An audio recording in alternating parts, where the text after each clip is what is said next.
dare you bring a mirror into my salon?" Abike shouted.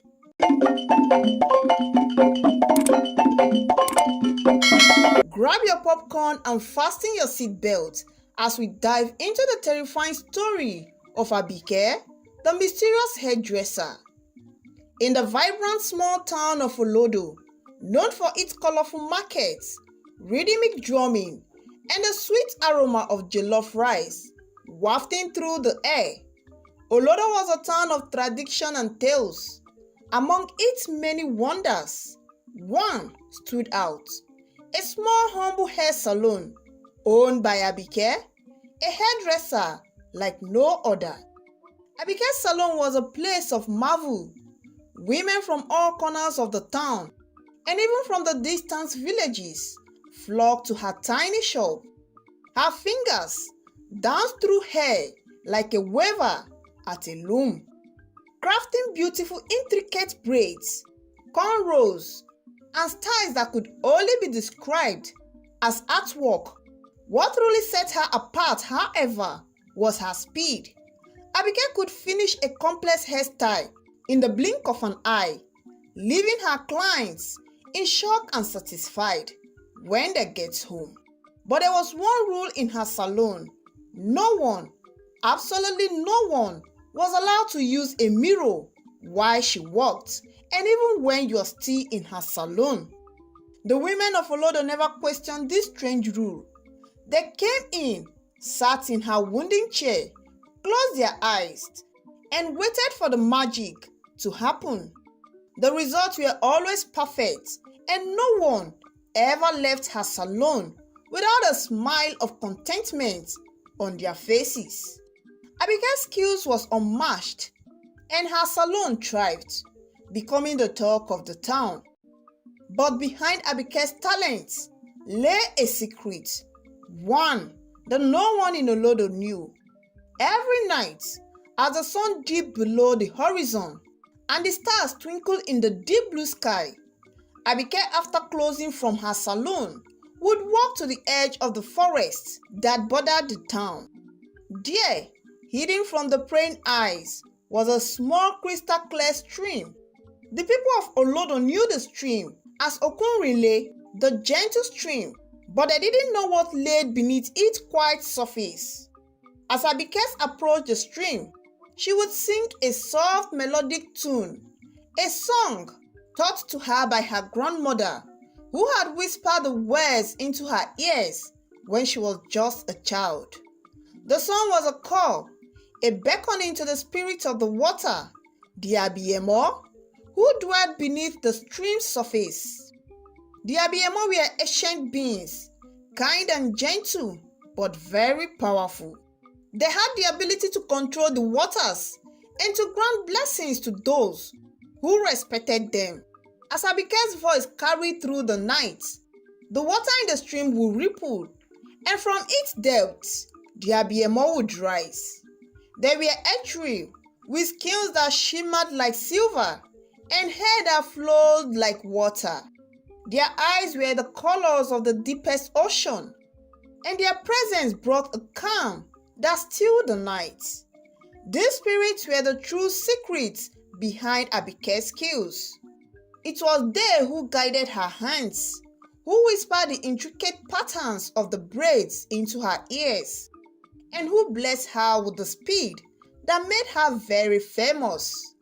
The Abiemo had chosen Abike long ago, when she was just a little girl. Her grandmother, who had also been one of the hairdressers of Olodo before her, though not as fast as Abike, had passed on the secrets of the spirits to her. The Abiemo were kind, but they had rules. No one was to see them, and no one except her was to know of their existence. This was why Abike forbids mirror in her salon. The Abiemo's reflection could never be seen by normal human eyes, for to do so would break the bond between them and the hairdresser, bringing disaster to all. Every night, Abike would kneel by the stream and give thanks to the spirits, offering them kola nuts and palm oil as gifts. In return, They would bless her hands anew, ensuring that her salon remained the most sought after in all of Olodo. And so, the years passed, and Abike's fame grew. But as they say, no secret can remain hidden forever. And in the shadows, curiosity began to stir. Olodo was a town of stories, and as Abike's fame spread, so did the whispered. The women who visited her salon marveled at her work, but the men and children who heard the tales began to wonder, how was it possible for Abike to walk so quickly? Why did she refuse mirrors? The more the townspeople thought about it, the more their curiosity grew. Among the curious was a young woman named Ronke. She was a merchant's daughter, known for her sharp mind and her keen sense of observation. Ronke had always been curious about the world around her, and the stories of Abike's salon intrigued her. She had never visited the salon herself, for her mother was one of the few women in Olodo who would still prefer to do her own hair. But the tales of Abike's skills reached her ears, and the more she heard, the more she wanted to know. One market day, as Ronke walked through the bustling streets, she overheard a group of women talking about Abike. They praised her speed, her skills, and as always, they mentioned the strange rule about the mirrors. This time, however, Ronke noticed something different in their voices, an edge of curiosity, a hint of suspicion. It seemed that she was not the only one who found the mirror's rule odd. That night, as she lay in bed, Ronke's mind raced. What could Abike be hiding? Why did she walk so fast? Was there some secret technique she used? Or was there something more? Something magical? Ronke had always believed in the old stories, the tales of spirits and gods that her grandmother had told her as a child when she was alive. Could it be that Abike was somehow connected to those ancient beings? The thought excited her, and she decided that she had to know the truth. The next morning, Ronke told her mother that she would be visiting Abike's salon. Her mother raised an eyebrow in surprise, for she knew that her daughter had never been one to care much of hairstyles or fashion. But she said nothing, only nodding in approval. As Ronke approached the salon, she felt a mix of excitement and worries. The small mud brick building stood at the edge of the market, each roof blending with the other shops around it. But as she stepped inside, she felt a change in the air. The scent of shea butter and coconut oil filled the room, and soft, calming music played in the background. Abike herself was seated on a low stool, her hands gently braiding a young girl's hair, almost finishing it.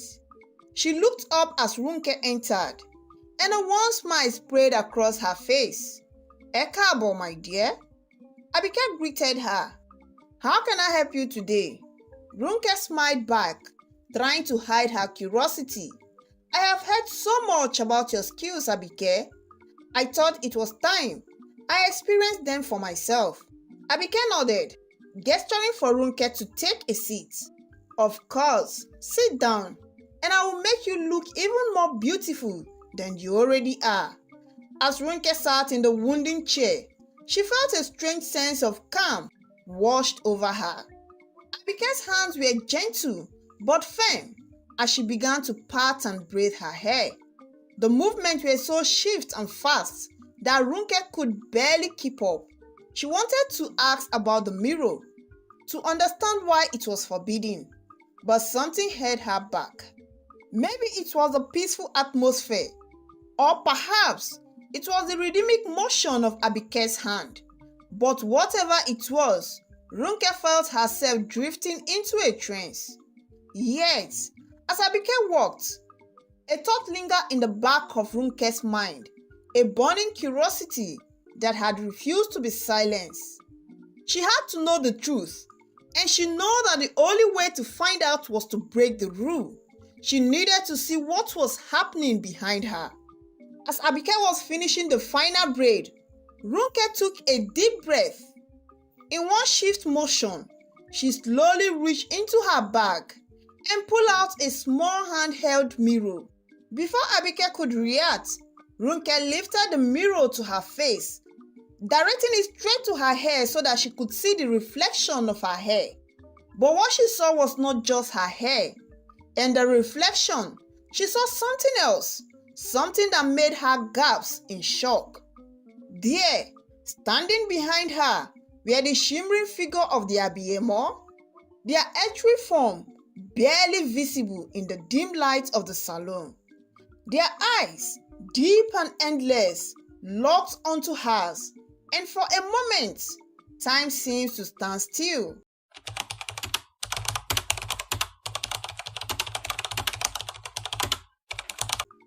Abike's hands froze. A look of horror crossed her face. The secret she has guarded for so long had been exposed, and there was no going back. The spirits, sensing the breach, began to fade, their forms dissolving like mist in the morning sun. As the last of the Abiyemos vanished, Abike turned to Ronke, her eyes filled with sorrow and anger. "You shouldn't have done that. How dare you bring a mirror into my salon?" she shouted with anger, her voice trembling. "You have broken the bond." The air in the salon grew heavy, as if the weight of the secrets that had just been uncovered pressed down on everything within its walls. Ronke's heart raced, her hand trembling, as she clutched the small mirror. She had wanted to satisfy her curiosity, but she had not expected to witness something so otherworldly. The vision of the Abiyemo still lingered in her mind. Their shimmering forms, their eyes that seemed to see into her very soul. Abike stood before her, her shoulders slumped, as if the weight of the world had suddenly fallen upon them. The warmth and sanity that usually surround her had vanished, replaced by a deep, unsettling sadness and anger. For a moment, neither of them spoke, the silence stretching out like an endless river. Finally, Abike broke the silence, her voice barely more than a whisper. "Ronke, you have seen what was never meant to be seen by human eyes. These spirits, they have withdrawn their favor from me." Ronke felt a pang of fear and guilt in her chest. She hadn't meant to cause any harm, only to satisfy the burning curiosity that had driven her to this point. I am sorry, Abike," she stammered, lowering the mirror. "I didn't know. I didn't realize that." Abike held up her hands to stop her. "What is done is done. The spirits are ancient, and their rules are not to be broken. They have helped me all these years, guiding my hands, blessing my works. Without them, I am just an ordinary woman. You think I am evil? No, I am not." The weight of her words hung in the air, and Ronke realized the gravity of what she had done. Abike's success, her fame, her very livelihood had been tied to the blessings of the Abiyemo. Now, with that bond broken, what would become of her? What will become of the salon? Of the women of Olodo, who came here for more than just a new hairstyle, but for the touch of magic that Abike had brought to their lives? "I will leave Olodo," Abike said suddenly, her voice firmer now, though still tingled with sorrow. "There is nothing left for me here. The spirit will not return, and without them, I cannot stay." Ronke's heart sank. She had not intended to drive Abike away from the town she had served so faithfully, the town that had come to rely on her. "No, you don't have to leave," she pleaded. "Maybe there is another way. Maybe the spirit will forgive." Abike shook her head, cutting her off. The spirits do not forgive easily, Ronke. Their world is not like ours, governed by humans' emotions and desires. They are bonded by ancient laws, and once those laws are broken, there is no turning back. Tears welled up in Ronke's eyes as the full weight of her actions settled on her. She had been so foolish, so blinded by her curiosity, that she has not considered the consequences. Now they were about to lose not only the best hairdresser in Olodo, but a woman who had become a pillar of the community. "Please," Ronke whispered, her voice trembling. "There must be something I can do to make it right." Abike regarded her for a long moment, her eyes softening with pity. "There is nothing you can do, my dear. What has been done cannot be undone. But you are not to be blamed. The spirits are elusive and secretive, and these ways are beyond our understanding. You were only curious, and curiosity is a part of human nature, but sometimes it leads us to places we shouldn't go." The words were like a ban on Ronke's guilt, reading hearts, but they only did little to ease the pain of what was to come. Abike began to gather her things, her movements slow and deliberate, as if each item she picked up carried the weight of the memory, a life she was now leaving behind. As she prepared to close the salon for the final time, a few of her regular customers began to arrive, unaware of the event that had just transpired. They greeted Abike with their usual smiles and laughter, but when they saw the somber expression on her face, their joy quickly turned to concern. "What is wrong, Abike?" one of the women asked, a mother of 3 who had been coming to the salon for years. "Why do you look so sad?" Abike forced a smile, but it didn't reach her eyes. "I'm sorry, I can no longer serve you. The salon, it must be closed." A gasp went from the women, and soon the news began to spread like wildfire. Within minutes, a crowd had gathered outside the salon, everyone eager to know why Abike was leaving, why the salon was closing. Murmurs of confusion and disbelief rippled through the crowd, and the atmosphere grew tense. Ronke stood in the corner, her guilt mounting with every passing second. She wanted to speak, to explain what had happened, but her voice failed her. How could she tell them that it was her fault, that her curiosity had driven Abike away? As the crowd grew larger, so did the whisper of suspicion. People began to speculate, their mind racing to find a reason for the sudden change. Some suggested that Abike had been bewitched, that someone had caused her to lose her talents. Others murmured that maybe she had angered the gods, and now they were punishing her. But among the crowd was an elder, an old man named Babasola, who had seen many things in his long life and was wise beyond his years. He watched the scene unfold with keen eyes, sensing that there were more to the story than what was being said. Slowly, he made his way to the front of the crowd and raised his hand for silence. The crowd fell quiet, and Babasola looked at Abike with a knowing gaze. "My daughter," he said, his voice strong and clear, despite his age. "There is more to this than you are telling us. I can see it in your eyes. Please, speak the truth. What has happened here?" Abike hesitated, glancing at Ronke, who stood frozen in place. The old man's presence seemed to command respect, and she knew that she could not lie to him. With a heavy heart, she began to tell the truth. She began to tell the tale of the Abiemo, of how they have blessed her with their magic and guided her hands all these years. She explained how the spirit had forbidden the use of mirrors, for their reflection could never be seen by normal human being. As she spoke, the crowd listened in stunned silence, their eyes wide with disbelief. Some gasped, while others shook their heads in amazement. But no one interrupted. Even Babasola listened attentively, his expression unreadable.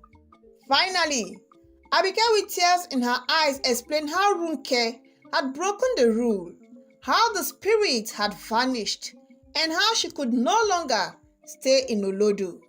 When she finished, a heavy silence fell over the crowd. No one spoke, no one moved. The weight of what had been revealed hung in the air like a thick fog. Babasola was the first to break the silence. He stepped forward and placed a hand on Abike's shoulder, his grip firm but gentle. "You have done well to tell the truth," he said. "The spirits are powerful beings, and their ways are not of us to question. Besides, they are not evil. But know this, my daughter, you have served this town with honor and skill. Your work has brought joy to many, and for that, you will always be remembered." Abike's eyes filled with tears, and she nodded, grateful for the old man's word. But she knew that she could not stay, not with the spirit's favor withdrawn. She had no choice but to leave. The crowd began to leave one by one, their faces a mixture of sadness, shock, and understanding. As they left, they each took a moment to say goodbye to Abike, to thank her for the years of service she had given to them, especially the women. Some offered gifts, others simply embraced her, but all left with a heavy heart. Ronke was the last to approach. She stood before Abike, her head bowed in shame. "I'm so sorry," she whispered, her voice barely audible. "I never meant to cause this. I was only curious, but I didn't know what would happen." Abike placed a hand on Ronke's cheek and lifted her face, so their eyes met. "Do not blame yourself, Ronke. Curiosity is a powerful force, and sometimes it leads us to places we should not go. But you have also given me a chance to start afresh, to find my own path without the help of the spirits. I will always cherish the memories I have made here, but it is time for me to move on." With those words, Abike turned and left the salon, her heart heavy but calm. She walked through the streets of Olodo for the last time, taking in the sights and sound that had been her life for so many years. As she reached the edge of the town, she looked back one final time, her eyes lingering on the place she had called home. Then, with a deep breath, she turned and walked into the forest, disappearing forever.